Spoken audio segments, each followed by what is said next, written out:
You're listening to Catalyst for Change. My name is Jessica Huckabee, your host. I started this podcast to learn what makes people resilient after challenging times and how they've used those series of events as a catalyst for change in their life.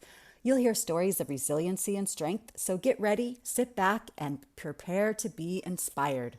Jessica became aware that there was more to her than just a physical body at a very young age. She experienced many health issues during childhood and almost died when she was 15 from complications of Crohn's disease.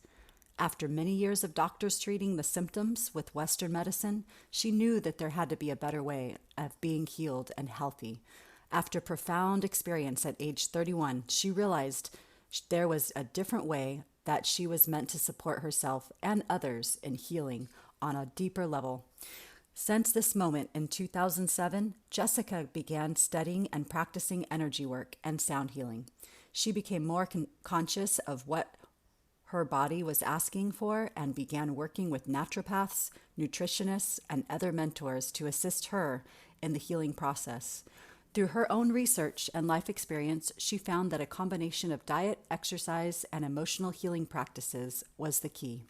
So thanks for coming on the podcast today, Jessica. I really enjoyed meeting you at the Palo Alto VA Polytrauma Sound Healing workshop that you did for our veterans. Can you tell me a little bit more about yourself and what led you into sound healing? Yeah, sound healing is such a beautiful medium for healing, and it's something that I always knew I was connected to just because I was such a music junkie when I was a kid and growing up. My parents had totally different genres of music, and of course I had my own as well. But what really started my journey into understanding other forms of healing was my diagnosis of Crohn's disease at age 14. As a freshman in high school, I was 14 years old. I only weighed 75 pounds and I was 4'11". Yeah. And, I was just tiny, and everybody thought, oh, well, this just, growing pains or growing, issues, and she'll be fine. And then I was diagnosed, and then they put me on, all kinds of drugs and got me up to speed. And within a year, like, I grew almost a foot and gained about 50 pounds. And it was a Wow. really crazy time for me as a 14-year-old, as a teenager in high school, and already feeling awkward and going through puberty. Now there's this thing that makes me different and makes me Mm. feel like I don't fit in even more than I already didn't. So it was a really challenging time, physically, mentally, emotionally. Your family, obviously there's other dynamics that start to happen, and people are now worried about you all the time and asking questions all the time. And as a teenager, obviously you don't really want to hang out with your parents anyway at that point. And now Yeah, they're you're like, this. yeah, you're like in your face all the time. So that was really the push for me to do something different, because I was taking about 30 pills a day for like 3 or 4 years. And at some point, I was kind of rebelling against my parents anyways as a teenager. And then I moved out, and I just stopped taking all the drugs altogether, because I kept telling the doctors, like, I still feel the same. I don't feel any different. These drugs make me feel worse. And these are doctors at Stanford Children's Hospital. And, nothing was ever mentioned about, probiotics, enzymes, prebiotics, or doing anything in that nature. So it really pushed me to do something different, because I was always in pain and I was always feeling tired, and nothing I ever ate digested well. So I started to just kind of rebel at first, and that actually included a lot of drinking and drug taking in my younger days.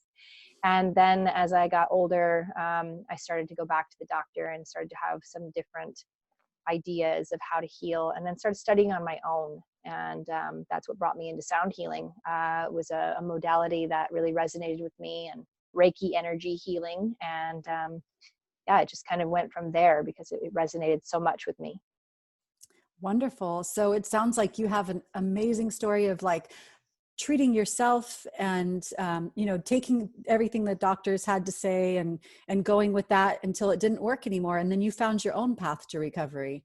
And it Correct. sounds like it taught you a lot about being resilient and how to overcome those obstacles and just really advocating for yourself. I'm really impressed. A lot of people wouldn't be strong enough to do that for themselves, and you really did. So it sounds like that was your catalyst for change. And then you got into sound healing and helping others through sound healing and Reiki and those wonderful things. Can you tell me a little bit more about that? Kind of elaborate on your journey to sound healing and Reiki and what you're doing now? Yeah, absolutely.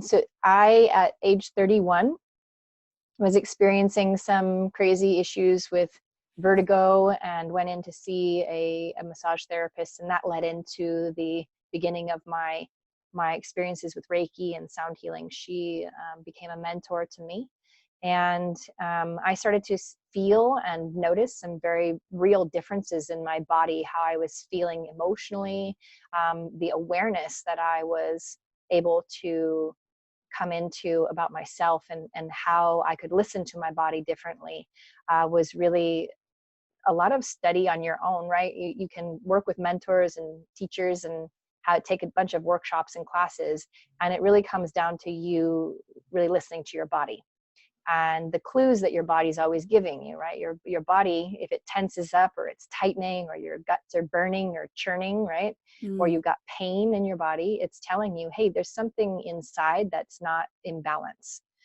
Take a moment, breathe. Like, are you breathing throughout your day? Like, that was something I wasn't aware of either. And I worked in high tech, and blinking was another thing that I would forget, sitting in front of a screen all day. yeah. So really listening to the body is how we start to come into that knowing and that awareness, and that gives us a choice. Awareness gives us choice to do something different. So that's really what started moving me in that space, was starting to listen to my body. Yeah. And you mentioned tools like Reiki and sound healing. Are there any other tools that kind of help you keep yourself healthy and balanced? Yeah, so there are two books that started my journey 13 years ago. You Can Heal Your Life by Louise Hay, Hay, and The Four Agreements by Don Miguel Ruiz Jr. And I started working with a couple that studied with Don Miguel Ruiz. It's his Toltec wisdom, which is based on the civilization that lived in Teotihuacan, Mexico, 2,000 years ago. And basically, he brings their principles into modern day in his interpretation, which were the four agreements, which are: be impeccable with your word, don't take anything personal, never assume, always do your best. Really, if you live by those four principles, you can't be knocked off your foundation or be taken out of your truth. And so those really started it. And then it started going into, okay, well, what's going on inside of my body? Again, going back to the listening. So then I was practicing the tools in these two books and paying attention to different things that they were bringing into my awareness, like the words I was working with to tell the story of me, or the people I was surrounding myself with and why. And really starting to pay attention more to the energy behind what I was choosing to experience and what I was choosing to speak about myself or others. Those are wonderful tips and tools. And I think I've heard of those things and they've been really helpful in my journey as well. And I think they would benefit other people. So tell me, like, what are you doing to pay it forward? Are you doing some things now in your life? Yes. So about a year and a half ago, I began working at the jail here in Milpitas at Elmwood to work with a nonprofit called Carry the Vision to support people in changing their lives and having a different perspective, and sharing all the tools that I've gathered over the years from the books that I mentioned, from the online studies and different ways that I found for myself, and creating a class and a curriculum to share those with people who are incarcerated, Mm. and also those those re-entering the community as well. And because of COVID right now and the whole experience we're having, we haven't been able to go into the jail in person. So we started offering online classes and phone calls for people being released until we're able to go back in. We also offer them for the service providers. I was also volunteering when I met you at the VA in Palo Alto. That those sessions were all my free services.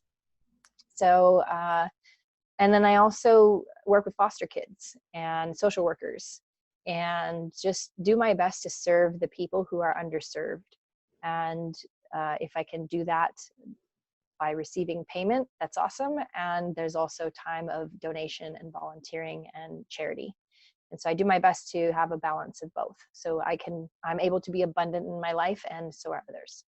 Nice. I really like that. Now, you mentioned sound healing. Would you mind telling us a little bit more about how that works with the body and how it could heal us? Sure.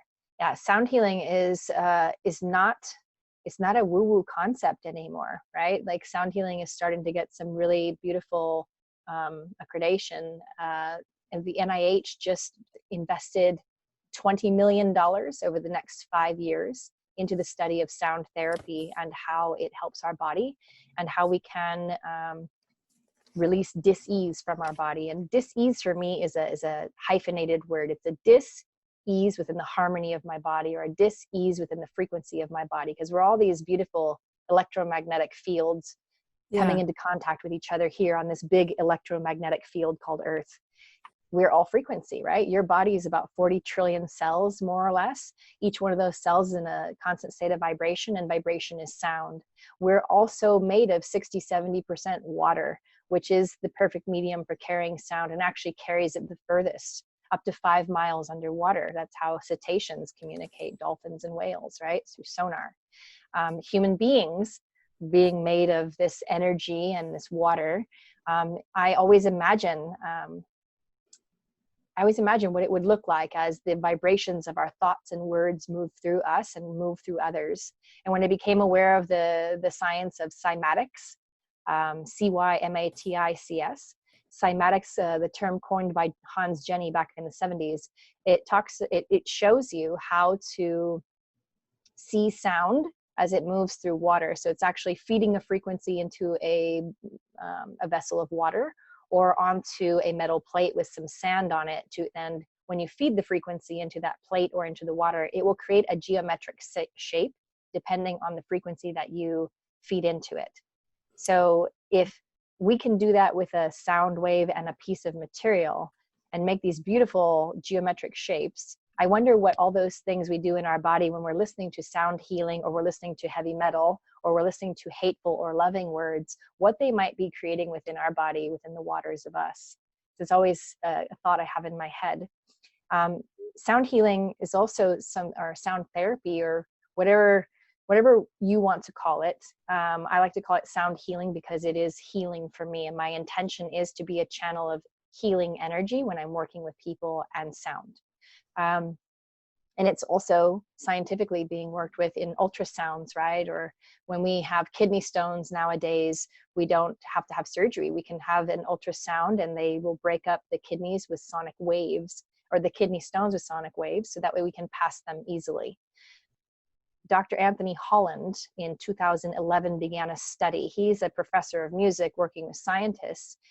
He started a study for over a 2-year period, seeking this frequency that would dissolve cancer cells. And in 2013, he did a TED Talk talking about just that, and actually showed a video in his TED Talk of a petri dish with cancer cells in it, frequency being fed into it, and those cancer cells being dissolved. Wow. This was in 2013. Yeah. It's That's 2020 now. amazing. That's Right? amazing. Yeah. And why are we not using it now in hospitals on a regular basis, right? We're still using chemo and radiation. Why? Yeah. More So research, I think, needs to be done, and faster, to try to help people faster and get away from those chemicals that are yeah, required to treat cancer right now. So, yeah, or that we believe are required, yeah, exactly. right? Yeah, exactly. That That's we the part that believe. people get caught up in, is that Mm. they believe what the doctors say all the time. And that's really what, again, started my journey, at 14, 30 years ago. Wow, 30 years ago.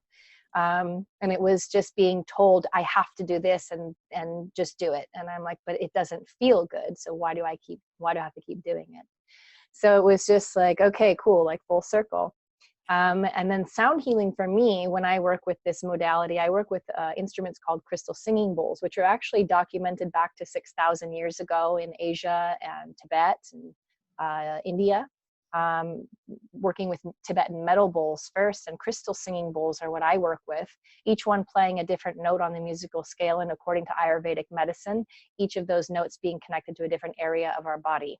It's all our intention anyways, right? Everything is our intention. What are you ingesting Is it like a really lovely piece of chocolate mousse cake that people might say is bad for your health?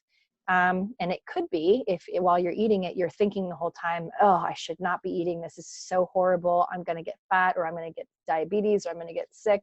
And if you're eating with that intention, you are putting that energy into your body, right? So if you just sat there and looked at that piece of chocolate cake and went, wow, I really enjoy a piece of chocolate cake every once in a while, and I'm just simply going to allow myself to enjoy it, and you savor every bite and allow yourself to be in that moment of eating and to bless your food before you eat it or put some loving energy into it, I don't feel that chocolate cake is a bad thing, right? In anything in excess is going to harm us, right? Not that it's bad, it simply might not be beneficial for our body.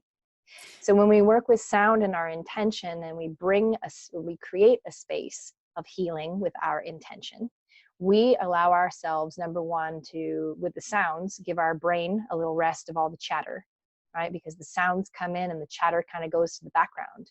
It's not gone, it's simply in the background, right? Because we're never thoughtless.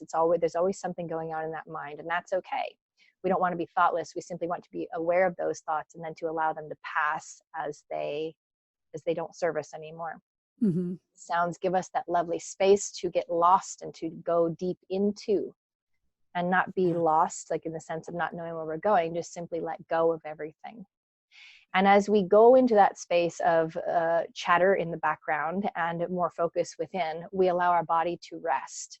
And that's what I really feel people are missing in their day anyways. It's the rest. It's the deep rest that we're missing, because we are always on the go constantly and never making, or not really making, the time for self-care and for really going within and listening to our thoughts and being aware of how we're truly feeling inside. Yeah, and you're the perfect person to go into this because of your experience growing up and realizing that modern medicine isn't the fix all for everybody or everything, and really healing yourself through through different ways that you found, modalities like Reiki, sound healing, prebiotics, probiotics you mentioned earlier. And to tell you about my experience with your sound healing at the VA in Palo Alto, it just really touched me and resonated with me on a very deep level. And just experiencing that is something that I recommend for everybody to do. So thank you. Yeah, thank you. Yeah, it's a really amazing modality to work with. And like you were saying, modern medicine is helpful and it has a place, and it's not the be all and end all of everything. And there's always another way. Mm-hmm. And it's simply about listening to your body and allowing it to tell you what way it wishes to be healed. Yeah, I very much agree with that. So wonderful insights and wonderful talk that we had. Now, is there anything that we didn't cover that you want to talk about? That's a good question. Oh, well, for those people who are interested in having some different perspectives, I published a book last year called The Little Book of Tools. And it's a really lovely compilation of very simple tools, like mirror work and creating safe space in the mind in your meditations, and grounding exercises that I've compiled over the years, that have all been very helpful for me. And it was taking those and putting them all in one place. And because I'm not a very avid reader, and if you give me like a 1,000-page book, my mind is going, I can't read all of that. It's a very short, very easy book to tap into, and the chapters are only like 5 pages long, and each one has an exercise to practice on your own time. And then when people incorporate those exercises in their daily life, and they come and they do sound healing sessions on a monthly basis or on a weekly basis, or whatever program they sign up with me for to support them in their healing process, those sound healing sessions allow them to go even deeper into that work, and allow them to go deeper into clearing the emotional baggage and the traumas that we carry, not just from ourselves, but from the DNA of our ancestors, right? Because when your great grandmother has all of you and all of your eggs that you'll ever have inside of her belly, with your mom inside of her. So this is really fascinating, or your grandmother, then mother, then you. This is very fascinating that we are able to carry that energy from our ancestors and see it from a scientific point as well. go, wow. Very interesting. Yeah, that is really interesting. Yeah, and I can highly recommend the book. I have it as well, and I've been reading it, and so I really appreciate those words of wisdom, and they're great reminders. Some of these things like we inherently think we know, but the way you say it is so usable and so accessible for people that may be on a tight schedule and trying to raise a family and trying to work. So I really appreciate that book. So. Well, thank you so much, Jessica. I really enjoyed talking to you, and I will post a link to your book, Little Book of Tools. I'll post links to your website on where to find more information about what you're doing. And thank you so much. Yeah, thank you. It was a pleasure. You have been listening to Catalyst for Change. Join us next week for another story of resiliency. And please subscribe wherever you listen to podcasts, and feel free to hit the like button and leave a comment. In the show notes, you'll find links so you can learn more about Jessica and her great work.